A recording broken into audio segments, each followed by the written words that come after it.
abramos as Escrituras no Evangelho segundo Lucas, capítulo 17. Lucas, capítulo 17, e os versículos...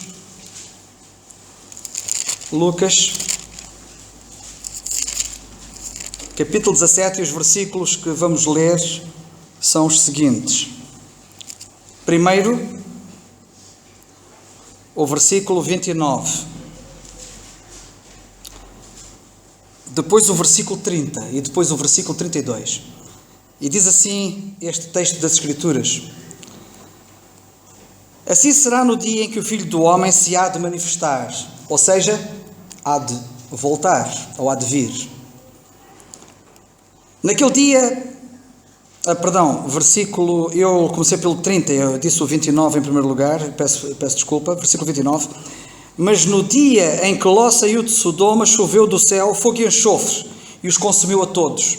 Assim será no dia em que o Filho do Homem se há de manifestar. Versículo 32. Lembrai-vos da mulher de Ló. Eu gostaria de começar por fazer uma breve introdução àquilo que eu vou dizer, dizendo o seguinte.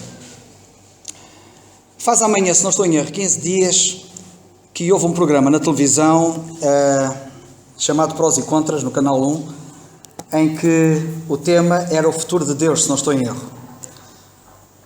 Eu não vi o programa, a não ser na parte final, nos últimos minutos. E os últimos minutos da parte final deram para perceber que estávamos perante uma audiência, que estávamos perante participantes que participaram ativamente no programa, perfeitamente ignorantes acerca das coisas de Deus, refiro-me aos religiosos. E isso é dramático. Impressionou-me sobremaneira ver ali alguns ateus, declarados, assumidos, incrédulos, alguns que transpareciam sinceridade naquilo que, nas posições que assumiam, revelavam sinceridade, e foi confrangedor poder reparar que aqueles que se diziam ser crentes em Deus eram indivíduos ignorantes. Eles próprios disseram na parte final, isso ficou bem vincado, que não sabiam, não tinham certeza. É incrível como é que alguém que não tem a certeza possa falar do que quer que seja. Perdeu toda a autoridade, não tem nada para dizer. É melhor estar calado. E este era o quadro. No dia seguinte, na terça-feira, quando eu estava no serviço e almoçava com alguns meus camaradas na Marinha, entre os quais se encontrava o meu diretor, um deles, penso que até foi o meu diretor, se não estou em erro, que me perguntou: então Deus tem futuro ou não tem futuro? Porque era o tema da conversa, daquele debate. E eu virei para eles e disse-lhes assim: é lamentável o homem ter chegado ao ponto a que chegou.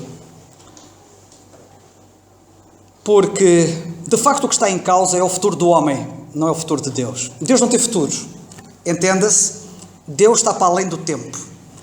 Portanto, Deus revelou-se como o grande eu sou. Portanto, Ele é o eterno presente. Ele não tem passado, Ele não tem futuro, Ele não tem tempo. Ele está para além do tempo. Nós, sim, somos criaturas do tempo e o nosso futuro está em jogo. De facto, as pessoas que estavam ali deveriam ter falado sobre o futuro de si próprias e que futuro vão ter, e não falarem de um futuro de alguém que está para além do tempo e que não faz sentido falar-se do futuro dele.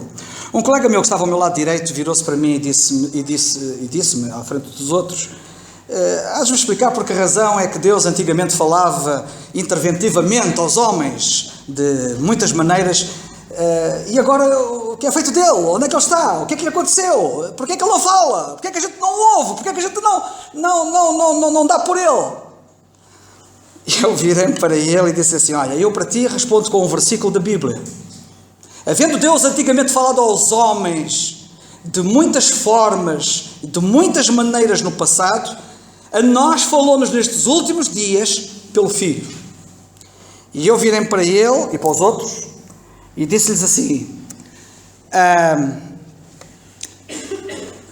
Deus falou de uma forma, porque ele tinha referido a forma dura e vincada como Deus se tinha manifestado no passado, e eu disse-lhe qual foi o resultado dos homens, de Deus ter falado daquela maneira.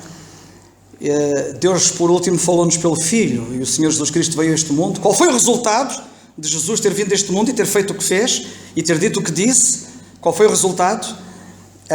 E eu virei-me para eles e disse-lhes: Deus neste momento está em silêncio. A Bíblia diz claramente que Deus está em silêncio. A aparente ausência ou indiferença, chama-lhe o que quiserem, de Deus, neste momento chama-se o silêncio de Deus.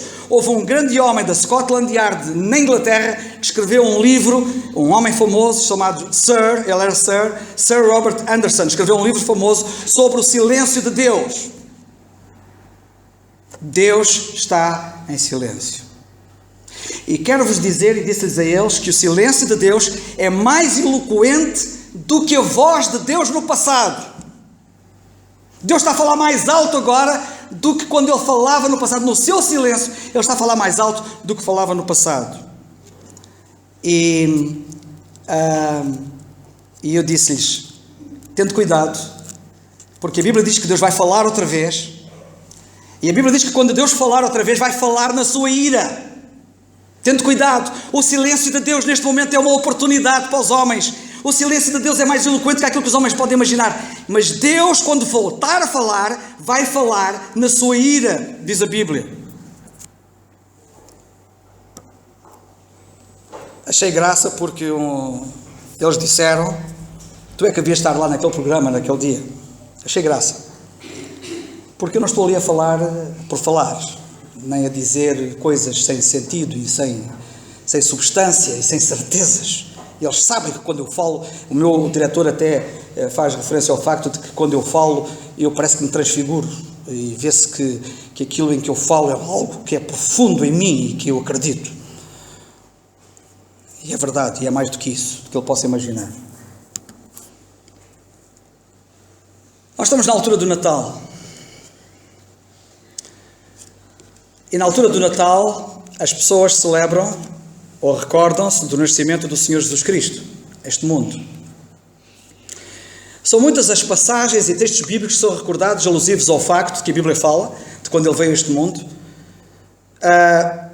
E uma das passagens que é referida tem a ver com o facto de quando Ele veio a ser feita referência à paz na terra.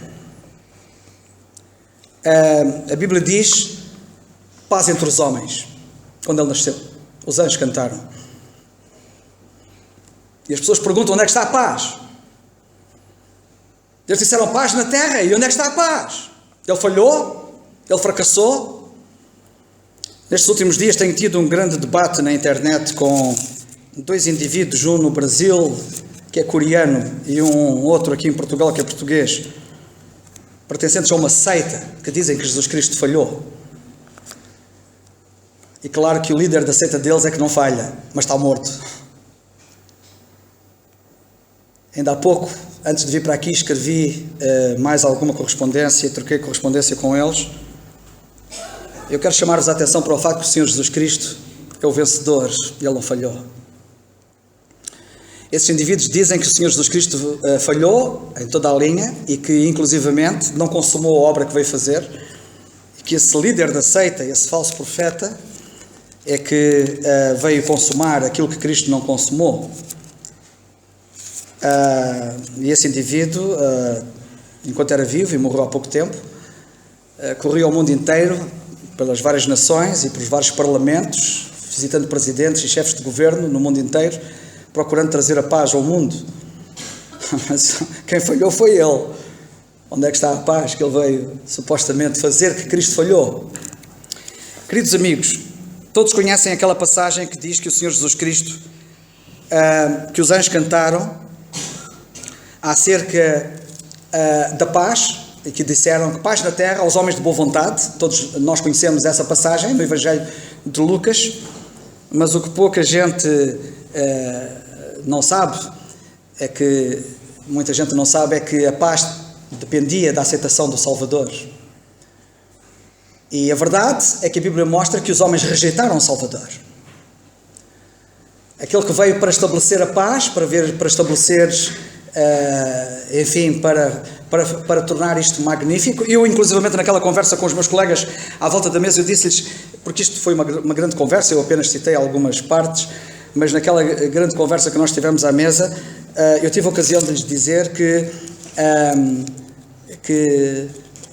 tudo o que nós temos à nossa volta, como doenças, morte, cataclismos, intempéries, doenças terríveis e outras coisas más que envolvem o nosso mundo, que fazem parte do nosso mundo, tem a ver com o facto de que os homens rejeitaram o Senhor Jesus Cristo. Porque se tivessem aceito o Senhor Jesus Cristo, haveria paz na terra, os homens não aprenderiam mais a guerrear, as espadas transformar-se-iam em enxadões, os desertos iriam fluir, o mar morto iria ter vida, tudo seria transformado. Mas porque o rejeitaram, os homens têm o mundo que quiseram sem Cristo. E o mundo sem Cristo é o mundo que nós conhecemos. Portanto, os homens não têm que se queixar. Eu, inclusivamente, disse-lhes que depois as pessoas queixam-se muito de Deus condenar as pessoas. As pessoas são muito contra quando se fala no juízo e no castigo de Deus, elas reclamam imenso. E eu costumo lhes dizer, e disse-lhes a eles, que as pessoas... É incrível, o ser humano é incrível aquilo que diz. Porque o ser humano queixa-se de um castigo que merece e não aceita uma salvação que não merece. Quer dizer, os homens não querem aceitar uma salvação que Deus quer dar e que eles não merecem. E depois queixam-se de receberem um castigo que merecem.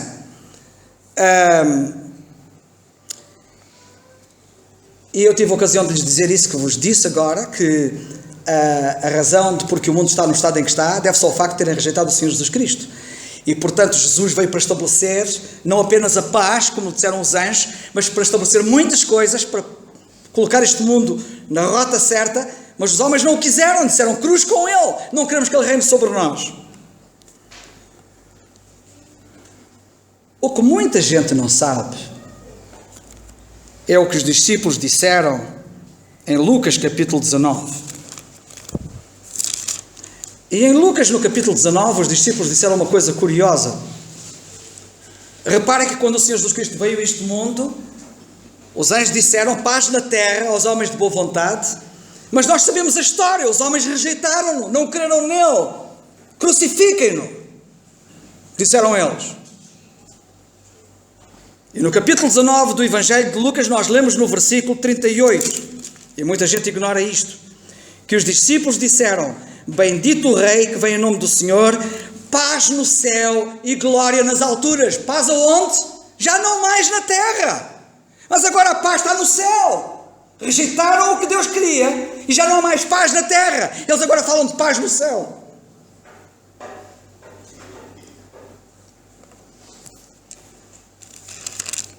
Na nossa passagem que nós temos aqui, e que nós começamos por ler no capítulo 17, nós lemos no versículo 29, todo este texto que nós temos aqui, que eu não vou considerar no seu contexto, fala-nos da vinda de Cristo. A Bíblia diz que Ele vai voltar outra vez. E o que eu quero chamar a vossa atenção é isto. Enquanto muita gente, a maior parte das pessoas, está toda a pensar na primeira vinda do Senhor Jesus Cristo, quando Ele veio, paz na terra aos homens de boa vontade, e afinal a paz não veio, a paz está no céu. Enquanto toda a gente olha para o menino no presépio e olham para tudo o que tem a ver com a vinda dele quando Ele veio à terra, as pessoas deviam estar preocupadas em olhar para a segunda vinda dele, porque Ele vem aí outra vez. E a Bíblia, acerca da segunda vinda dele, fala de várias coisas, e uma das coisas que a Bíblia diz nesta passagem, no capítulo 27, é que quando ele voltar, vai ser como nos dias de Ló. E a Bíblia diz que no dia em que Ló saiu de Sodoma, choveu do céu fogo e enxofre, e os consumiu a todos.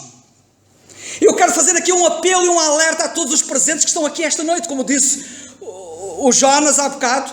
Alguns de vocês se calhar ouvem aqui a palavra de Deus há 10, 20, 30 anos. Eu há dias ouvi, e não muito longe daqui, perto daqui, um homem que há 40 anos ouviu o Evangelho naquela igreja onde ele está e nunca se converteu, e 40 anos depois é que ele se converteu. Eu não sei se vocês aqui estão todos convertidos, se estão todos salvos ou não.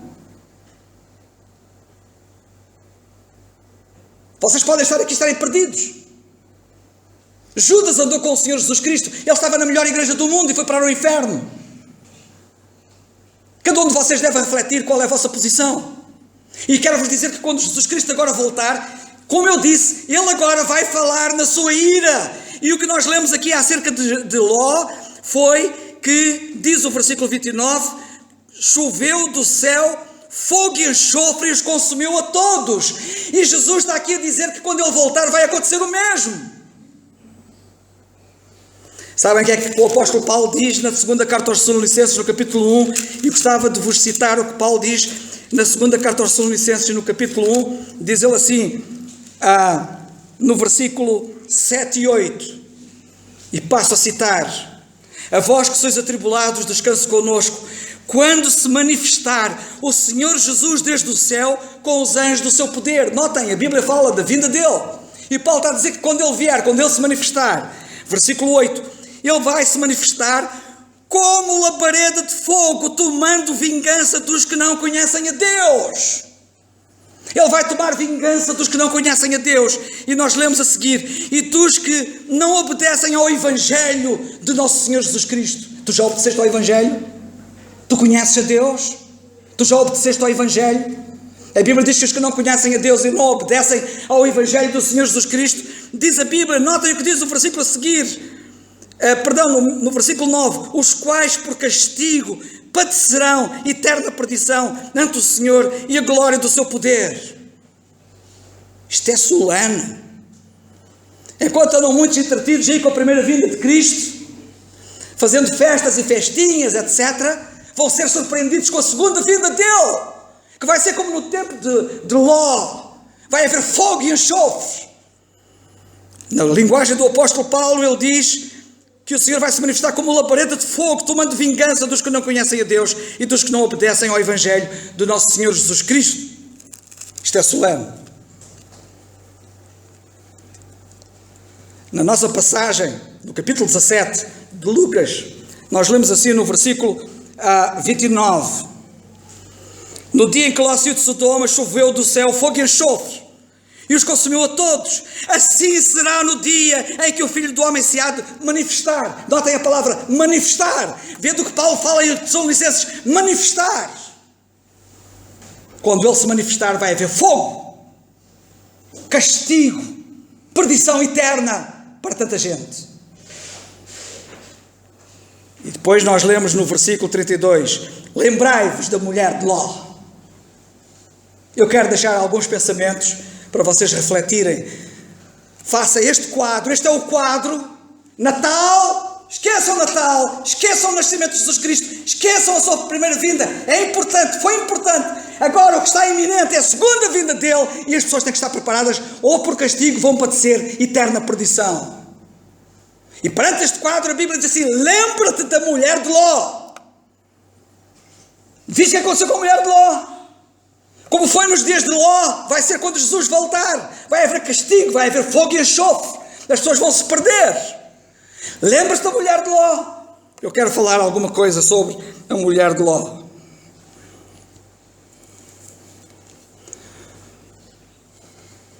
Eu tenho dito aos meus colegas, quando falo com eles, e como naquele dia,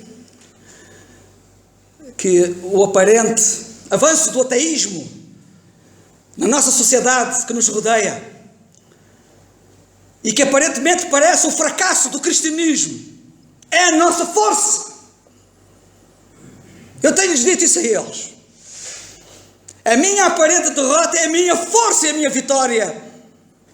Porque Jesus disse: será que quando eu voltar acharei fé na terra? E quando eu vejo incredulidade agraçar por toda a parte, será que quando ele voltar, disse ele, acharei fé na terra? Isto é prova de que a Bíblia tem razão. E a incredulidade deles e o avanço da incredulidade deles é a maior prova da veracidade da Bíblia.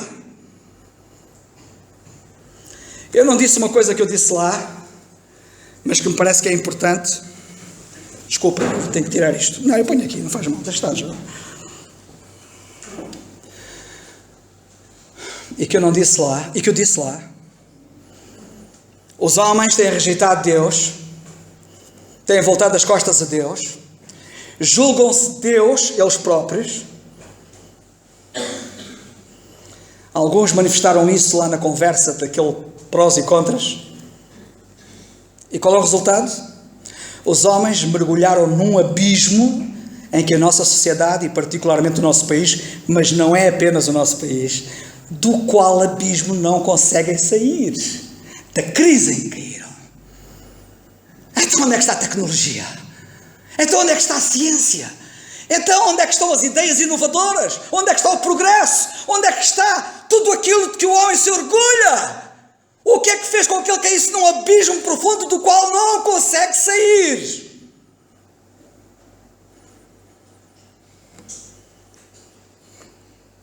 É claro que os homens dão muitas explicações, mas eu quero chamar a vossa atenção para estarem atentos, porque Deus não se deixa zombar. Mulher de Ló. Lembrai-vos da mulher de Ló. Sabem que ela viu muitas coisas. Uma das coisas que a mulher de Ló viu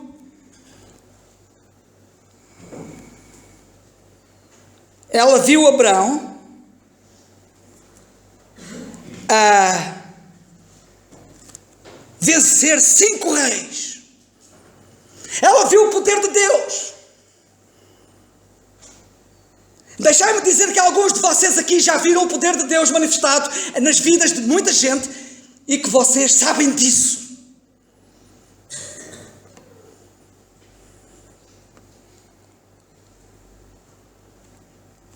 A Bíblia diz que ela olhou para trás. Lembrai-vos da mulher de Ló. Eu já vi alguns de vocês que estão aqui nesta sala a olharem para trás. Eu não sei porque é que ela olhou para trás. Será que ela não creu? Será que a dúvida a assolava, a assaltava? Será que ela não tinha verdadeira fé?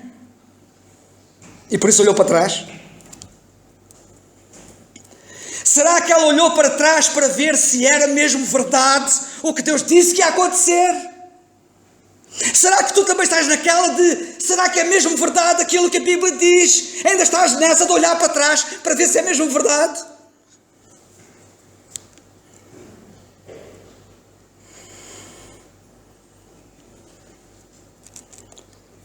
Será que ela preferia a sua casa em Sodoma e Gomorra e as suas coisas que ela deixou para trás?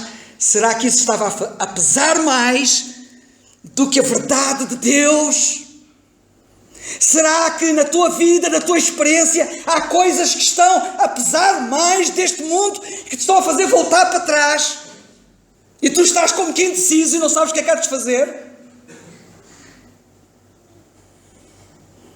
Nós não sabemos. Não sabemos porque é que ela olhou para trás. Mas tu deves saber porque é que estás a olhar para trás. Eu não sei, mas tu saberás porque olhas para trás. A única coisa que eu sei acerca da mulher de Ló e acerca de Ló, o que nós podemos saber é que Ló foi salvo e quase se perdeu. E ela perdeu-se e quase que foi salva. E eu sei que alguns de vocês aqui quase que se salvaram e como a mulher de Ló se vão perder. Lembrai-vos da mulher de Ló. E quero também deixar uma nota de esperança para aqueles de vocês que andam aí assim, que não sabem o que vão fazer à vida, que apesar de quase se perderem, se salvem como Ló.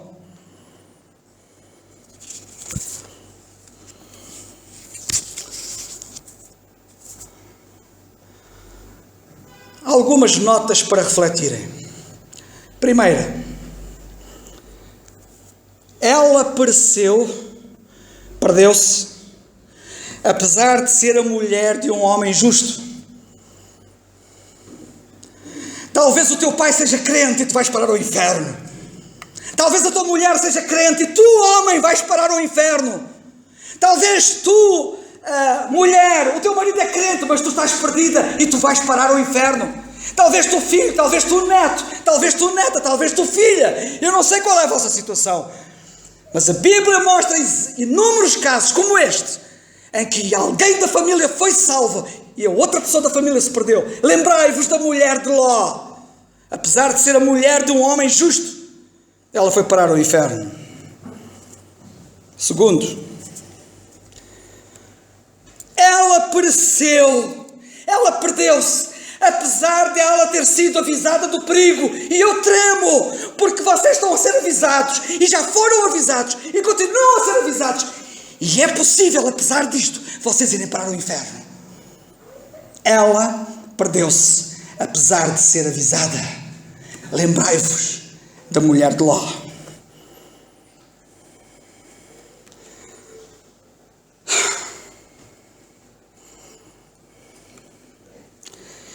Ela pereceu, apesar de provavelmente ter feito um certo esforço para ser salva. Mas quero chamar a tua atenção de que tu não és salvo por qualquer esforço que tu faças. E eu digo isto porque ela fez um esforço por ir. Depois olhou para trás. O facto de estás aqui esta noite revela o esforço que tu fizeste para estar aqui. E podes ir parar ao inferno se tu não creres. Não é o teu esforço em teres vindo aqui esta noite que te vai levar ao céu. Como Simão, de que a Bíblia fala, o coração não foi reto diante de Deus. Creu apenas, podemos dizer, para utilizar a linguagem e o pensamento bíblico, creu parcialmente, mas nós não podemos crer parcialmente. Sabem o que é que a Bíblia diz? Eu vou citar o que a Bíblia diz. A Bíblia diz assim, eu vou citar, vocês ouvem. Diz assim: o justo viverá da fé. Se ele recuar, a minha alma não tem prazer nele. Nós, porém, nós, os crentes, os salvos, não somos daqueles que se retiram para a perdição, como a mulher de Ló, mas daqueles que creem completamente. Isto não está lá, para eu dizer, para a conservação da alma.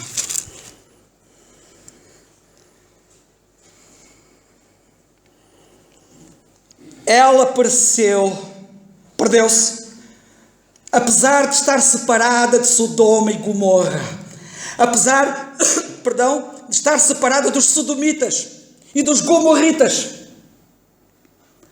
Ela perdeu-se apesar de viver uma vida separada deles. O corpo dela não estava lá, mas a alma dela estava lá, o pensamento dela estava lá, a vontade dela estava lá, por isso ela olhou para trás.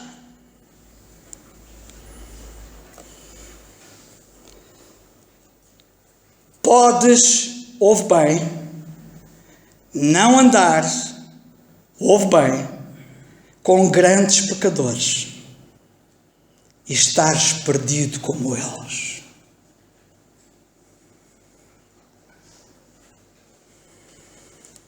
Lembrai-vos da mulher de Ló. Ela pereceu, apesar de aparentemente devido a um só pecado. Sabem que há só um pecado que não tem perdão? Todos os pecados têm perdão, menos um. Há um pecado que é imperdoável. Não me estou a referir ao que o Senhor Jesus Cristo falou. Agora não vou falar acerca disso. Mas de facto há um pecado, hoje, como sempre, que é imperdoável. É o pecado da incredulidade. Se nós pudéssemos graficamente olhar para a cruz e vermos graficamente o que aconteceu na cruz, em que a Bíblia diz que o Senhor Jesus Cristo levou sobre si no madeiro todos os nossos pecados, nós podemos lá ver cravado o pecado da ira, da inveja, da malícia, todos os pecados que vocês podem imaginar, nós podemos vê-los cravados na cruz, menos este, o pecado da incredulidade não está lá cravado. A Bíblia diz que quem não crê no Senhor Jesus Cristo não vai ser condenado, já está condenado. E a mulher de Ló, como eu disse antes, de facto não creu, por isso olhou para trás.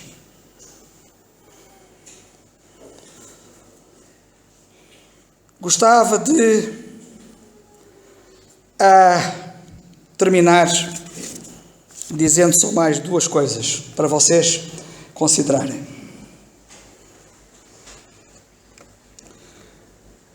A mulher de Ló perdeu-se, apesar do pregador para ela ter sido um anjo.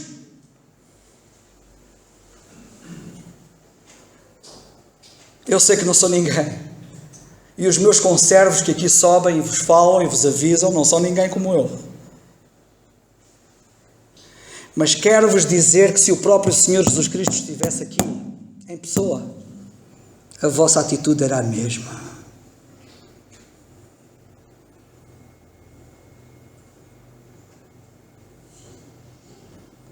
Sabem o que é que o apóstolo Paulo diz nas suas cartas? Que os cristãos levam o resto dos sofrimentos de Cristo. Sabem o que isso quer dizer? Não quer dizer que Jesus não sofreu tudo que era para sofrer na cruz e que ele não tivesse consumado a obra que ele consumou. Mas significa que o Senhor Jesus Cristo não está mais aqui. Está exilado no céu, até voltar do exílio. Ele vai voltar. Cuidado, porque quando ele voltar vai falar na sua ira. Lembrai-vos da mulher de Ló. Enquanto ele está exilado lá no céu, a atitude dos homens não mudou em relação a ele.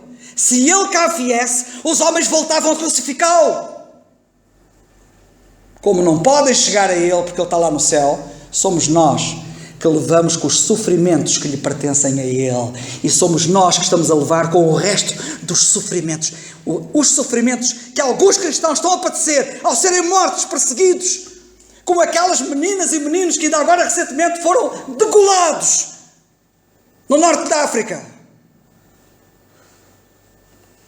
Por serem cristãos. Estão a levar o resto dos sofrimentos que pertencem ao nosso Senhor. Porque o ódio que eles têm, que chispam nos seus olhos, é um ódio que é dirigido ao Senhor e que somos nós que nos identificamos com Ele, que somos o seu corpo, levamos a nós próprios. Lembrai-vos da mulher de Ló. Eu às vezes ouço mensagens da palavra de Deus e reporto-me até aos dias em que eu me tinha convertido, nos meus primeiros tempos, em que estava sentado nos bancos, como vocês estão aí, e ouvir alguns pregadores pregarem, e eu preocupava-me em trazer alguns amigos meus, e que os convidava para virem, e eles vinham e sentavam-se, e eu pensava assim, como é que é possível alguém, depois de ouvir isto, ainda continuar perdido? Mas é possível. É possível um anjo pregar e a pessoa continua perdida. É possível o Senhor Jesus Cristo pregar e as pessoas continuarem perdidas. Jesus um dia estava a pregar e as pessoas voltaram-lhe as costas. Só ficaram os 12 apóstolos. E Jesus perguntou-lhes, também quereis ir? Mas eles não foram. Por último,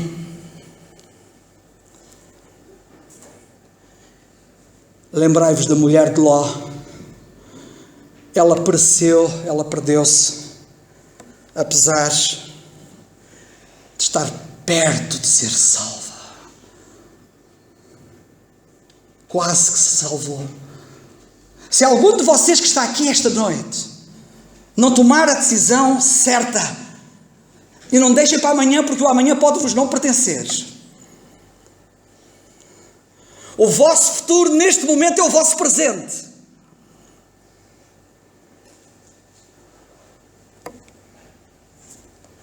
Vocês correm o risco de terem estado perto. E se não tomarem a decisão certa, perderem-se para sempre, como ela.